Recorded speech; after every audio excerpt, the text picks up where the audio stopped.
Now, from CBS News Miami, this is Facing South Florida with Jim DeFede. Welcome to Facing South Florida. I'm Jim DeFede. This week I had a chance to talk to the Speaker of the Florida House, Miami State Representative Danny Perez. We spoke at length about Alligator Alcatraz, but we began our discussion on the legislative session and the budget. I think overall this was a phenomenal session. In my opinion, one of the best sessions the state has had, definitely the best session that Miami-Dade County has had. And I'll tell you why, Jim. We said we were going to be fiscally conservative, and the House proposed a budget that was lower than the governor's proposal, and we executed on that. We passed a fiscally conservative budget that included the largest tax cut in the history of the state of Florida, while not cutting the necessary services. We didn't cut Medicaid, we didn't cut education. Education's at an all-time high. Every student, the per student funding for every student in the state of Florida at an all-time high. But we haven't had a formula like that for success. And here in Miami, we were able to increase the salaries of our teachers, increase the salaries of our law enforcement, implement the Kendall Parkway. The western part of the county has been sitting in traffic forever, trying to get to work, or trying to get anywhere, to be honest. We put $100 million to start the Kendall Parkway process, which I think in 5, 10, 15, 20 years, Miamians will look back at this session as one of the best simply for starting the process of the Kendall Parkway in the western part of the county. All right, but folks sitting at home will say to themselves, you didn't do anything to substantially cut sales tax. You didn't do anything about property taxes, and insurance is still, homeowners insurance and windstorm insurance is still a major problem. Did you really address the issues of affordability in Florida? Absolutely. And I think all three of those concerns are normal. And I do think we moved the needle in the grand scheme of things on those issues if you look at them through one scope. Sales tax, that was my initial proposal because I was trying to cut as much taxes as possible in the broadest way possible. And sales tax was, I thought, the broadest tax. But which tax was cut wasn't the priority. It was as long as we were cutting taxes, that's what I wanted to do so that people can stay with their hard-earned money in their own pocket. The sales tax was not what we implemented. Instead, we implemented a variety of tax cuts. For example, the business rent tax to help our small businesses. We eliminated the business rent tax. That was a huge win for us in the state of Florida. The property tax issue, we did begin that discussion. But we have to remember, Jim, the legislature cannot abolish or diminish property taxes. Legislatively, we don't have that power. The people have to vote in order to abolish or diminish property taxes. And that would have to happen in the 2026 election. I want to turn to Alligator Alcatraz. I know that you were out there when the president came down just before it opened. I know that you toured the facility. Address the notion that a lot of people have that this is, even the name Alligator Alcatraz seems to be some sort of a smirking, dehumanizing way of sort of treating more and more people. Why is this a good idea to create this sort of camp out in the Everglades where you're going to have issues with flooding? Forget about winds and hurricanes. Flooding is going to be a major concern out there. Why shouldn't this just be seen as a gimmick by the governor and the attorney general? Well, we have to start by answering why we're in this position. Under President Biden, when criminals that were in this country illegally were caught by the cops for whatever crime it is they committed, the state was holding them, local law enforcement was holding them, the federal government was never coming to pick them up, and we didn't have enough beds to house these criminals. And so one of the goals that we had in our special session was to have more beds. Beds isn't a prison or a jail, but beds isn't a 5-star hotel. Beds are essentially detention centers. That is what this facility is. I saw it. It had flooring, it had air conditioning, it had restrooms, it had lawyers, it had clergy, it had laundry, it had food, it had water. All of that was there when I saw it, and that's what it should have. But again, Jim, this should not be a 5-star resort. These are criminals that are being housed in this detention center. And the reason that we did that is we had to hold these criminals in order for the federal government to come pick them up and deport them back to their country. We should not have illegal aliens that have committed crimes in our backyards. We should not. And that was the whole point of this. Just to give you a background, Jim, when we had our first conversation with the federal government during special session, there was a couple priorities that they had. They wanted us to catch bad guys. They wanted us to have more beds, and they wanted us to have more badges. That is what we focused our policy around, and that's what we were accomplishing at. The beds portion is part of the detention center that is called Alligator Alcatraz. That was a part of our goal. You keep saying, referring to them as criminals, and we keep hearing about bad guys and the rest of it. But every study I've seen shows that the overwhelming majority of people who have been detained by ICE do not have a criminal history, or at worst, maybe a traffic infraction. That you are not rounding up the worst of the worst. Yes, some of them are, but that's a very small percentage. That, in other words, in order to reach the goals and all the bravado of deporting upwards of hundreds of thousands of people a year or a million people a year, you're catching people who are in this country showing up for their regularly scheduled hearings, who are not committed any crime, who are just jumped out at and arrested in their front yards. Do those images not concern you, that this has gone well beyond bad guys that are being rounded up? I don't know what images you're talking about specifically, Jim, but I do want to answer your question directly. I did look into a couple of those stories where people were saying they were just showing up for a meeting, regular scheduled meeting, they were getting picked up. I watch the media just like anyone else. I don't work for the federal government. The federal government is the one in charge mostly of immigration. We don't, we work in conjunction with the federal government, but it's a federal issue. And some of those did have outstanding warrants when they were showing up to their meetings. So I think every single story has to be seen at face value. I don't think we can look at them as a whole. What I can tell you as the state, what our goal was and what our objective was when we passed this bill, and what we believe is happening, is the people that are being transferred to the detention centers in our state, which, by the way, this houses 3,000 illegal immigrants that are in our country that have committed crimes, 3,000 people. The reason why we had that was so that the federal government can come pick them up and deport them, because I don't believe that criminals who get picked up for committing crimes, which, by the way, was happening under Biden, eventually get released back to society. So a person who's committed crime should not be able to go back to society and do it all over again. I just want to be clear.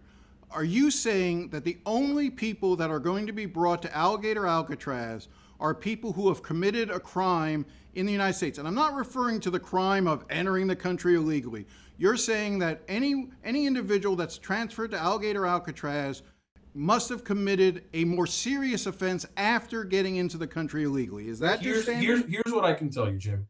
Any person that is in the detention center was stopped at some point for probable cause, was stopped at some point because they had a warrant out for their arrest. At some point, these people committed some sort of crime. No one is getting picked up off the street because of the way they look, getting put into a back of a cop car and sent to Alligator Alcatraz. That is not happening. I understand that's what the media wants to portray it. It gets a lot of clicks, but that is not what's happening. And quite frankly, that shouldn't happen. What should be happening is criminals should be getting put into the detention center, picked up by the federal government, and sent back into their country. That is what the policy is that we passed. That is the goal that we wanted, and that is what is happening. Have I been in the Alligator, quote unquote, Alcatraz over the last week? No, I haven't been there, but I was there 2 weeks ago. I did see it for myself, and the videos that I saw at the time were accurate. I think that there was the right facilities, there was food, there was air conditioning, there was water, there was bathroom, there were lawyers, there were clergy, and that is what they should get. By the way,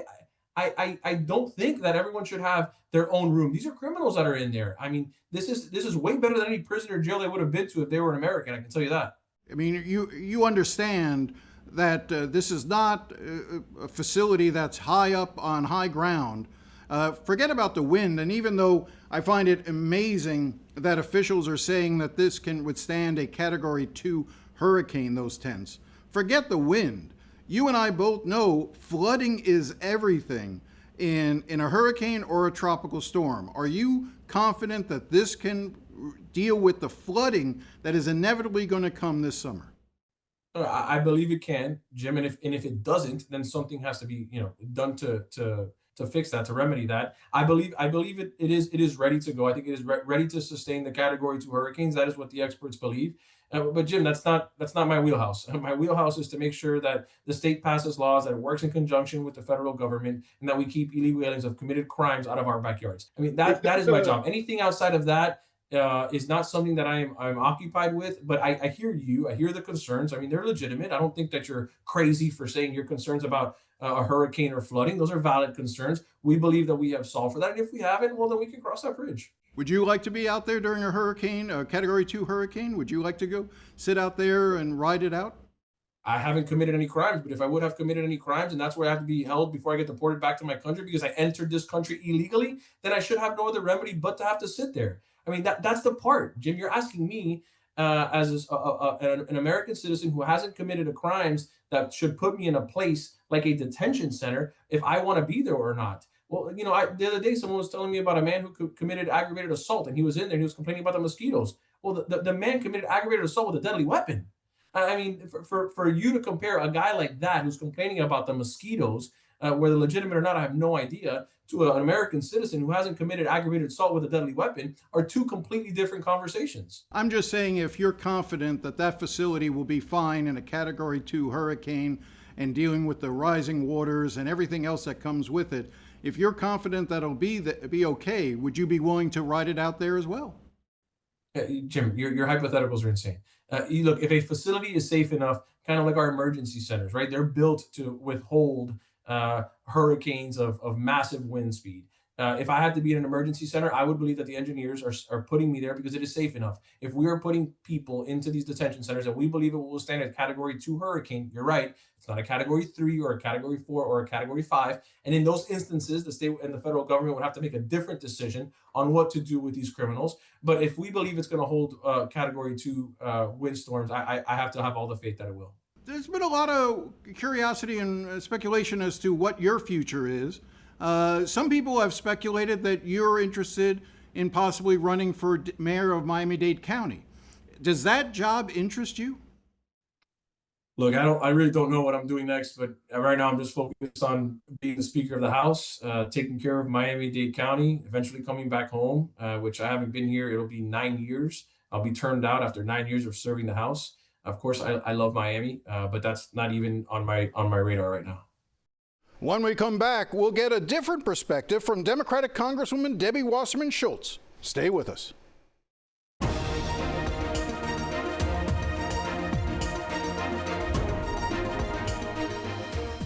Welcome back. After the president signed what he describes as his big, beautiful bill and what others call the most massive transfer of wealth from the poor to the rich in this country's history, I spoke to Congresswoman Debbie Wasserman Schultz. I started by asking for her thoughts on the impact the bill will have on the working people here in Florida. This big, ugly bill that President Trump signed into law last Friday is going to be devastating across the country because 17 million people will lose their health care, and you have about 9 million people who will lose their nutrition assistance, their SNAP benefits. You have electric bills that are going to go up because of the cut in the green energy tax credits. You have, $200 million in cuts to weather service research forecasting funds. It's just this bill and most of the action that Trump has taken, instead of actually helping to make people safer, nearly everything Trump has done since January 20th has made people less safe, has really shaken our ability to keep people safe and secure. In Florida, 2 million people are going to lose their health care. I've got about 90,000 in my own district who will lose their health care, and we have about 9,000 in Florida 25 that will lose their nutrition assistance. Now, when I say lose their nutrition assistance, I mean these are families that are going to go hungry. They lose that little extra bit of money that ensures that they can put food on the table all month long. And that is on top of the fact that Governor DeSantis cruelly for the last 2 summers has rejected federal nutrition assistance funding for school breakfast for kids in the summer. I mean, the cruelty seems to be the point here, and that was all in service so that they could make enough room to make the tax breaks that they passed in 2017 permanent for millionaires and billionaires and to expand them. But it also extended the tax cuts for every other American as well. And so a lot of those, the Republicans would argue that they needed to, that if they didn't pass the bill, that the tax rate would have gone up for ordinary, everyday Americans as well. They are full of it. It is July. Those tax breaks don't phase out until December. Sure, we should have a tax cut package that we adopt and that we debate thoroughly in committee and on the floor of both houses that focuses on making sure that we can put tax breaks in the bill that are permanent also for the middle class and working families, and not skew the tax cuts, which they did in 2017, that were unpaid for, that blew a massive hole in the deficit, which they did again in this bill to the tune of $4 trillion. Now, the small crumbs that were given to the so-called middle class, those tax breaks expire in 2 years. And guess what? The tax breaks for millionaires and billionaires, they made permanent. So, I mean, the no tax on tips, that's not even real. It caps out at $25,000 in income. It is temporary, and basically the average person who is a tipped wage earner will make about $74.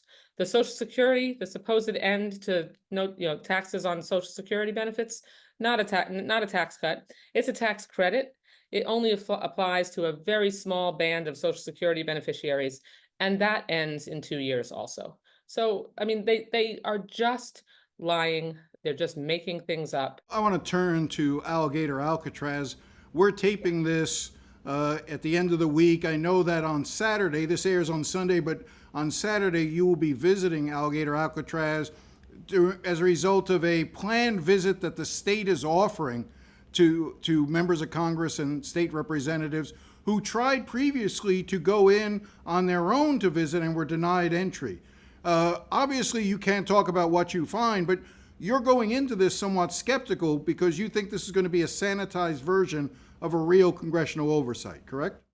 Right. So, by Sunday when this airs, I'm sure that I will have already said that this was what we expect it to be, a sanitized, really a sanitized tour that is completely devoid of reality on the ground there. I mean, I've had previous pre-scheduled tours of ICE detention facilities before, and everything is very clean and pristine, and they clean up however it is that the environment exists for the detainees there.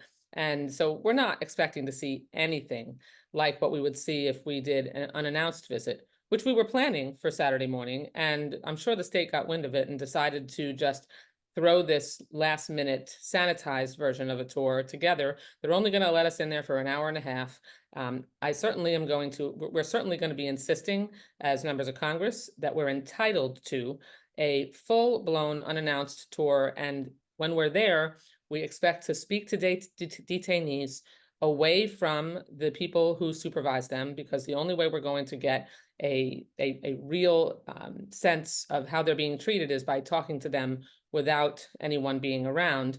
But even then, people will know who we spoke to. And so I'm not expecting there to be any actual reflection of the conditions, the reality of the conditions there. I interviewed earlier today House Speaker Danny Perez about Alligator Alcatraz as well, and he said, hey, this isn't supposed to be a 5-star resort hotel that we're keying people in. He also made the claim, and I'm not sure it's accurate, that the only people that will be housed in Alligator Alcatraz are folks with serious criminal records who are picked up and arrested by ICE on warrants.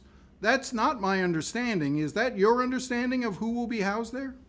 They are already housing people there who have done nothing other than come to this country trying to make a better way of life for themselves and their families. There are not the worst of the worst criminals that are being detained there. They're rounding people up without due process, and they are bringing them out to the middle of a swamp an insect-infested swamp in the Everglades that was deemed so environmentally sensitive in the 1970s, if you remember, Jim, that the plans for a mega airport out there were abandoned because that land was too environmentally sensitive. On top of that, it's infringing on sacred tribal lands of the Miccosukes and the Seminole Tribe of Florida. We've heard reports from detainees there that their food is infested with bugs, that they're not being allowed to shower, that they're being forced to sleep with the lights on all night. You talked earlier about, on the big beautiful bill about how the cruelty tends to be the point. Right. I'm wondering if that's your view of this as well. And also, I'm curious as to your thoughts, just the whole notion of marketing and of it as Alligator Alcatraz and this weird fanaticism and glee with which they are discussing it. I guess is this who we are today as Americans? It's who the MAGA extremists are. I mean, yeah, Utmeyer, the Attorney General, I mean, his whole focus was that they were going to put undocumented immigrants who are detained by ICE in the most horrific conditions imaginable. They were describing it with glee. And you can see that by the decision to erect this primitive, disgusting structure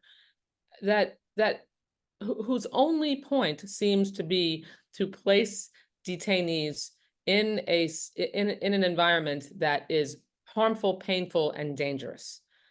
This is the United States of America. Not only are we entitled to due process, but people are entitled to be treated with respect and to make sure that there are safe and clean conditions in which they are not going to get sick or have their health decline as a result of their detention. This isn't about feeling sorry for people. I think that if you committed a crime, you need to be deported. If you have the privilege of having been in this country, or if you're an undocumented immigrant and you get caught and you've committed a crime, see ya, you should go. But we should not be picking up people's gardeners and cooks in kitchens and workers on construction sites, who, by the way, are a part of the backbone of our economy. And there's a lot of people in the business community that are very concerned about the workforce and how we're going to make sure that we put this Humpty Dumpty back together again when they send all these people out of the country. It doesn't have to be this way. We should have comprehensive immigration reform, sane, humane, comprehensive immigration reform. We can do it. The Senate passed it in the last Congress, and Donald Trump, told his MAGA extremists in the House to not pass that bill, which was a bipartisan compromise, because he wanted to save this issue as an election issue, and that just shows how little regard he has for human beings. When we come back, an update on a story we discussed last week involving the Key West City Commission. We'll be right back.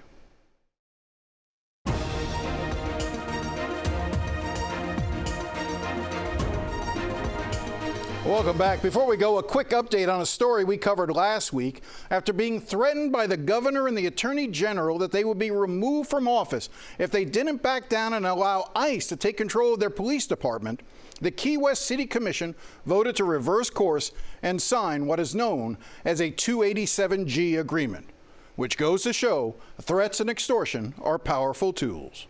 Well, that's all the time we have today. If you have any thoughts or comments, feel free to contact me at jdefede@cbs.com. I do enjoy hearing from you. Thanks again for watching, and enjoy the rest of your day.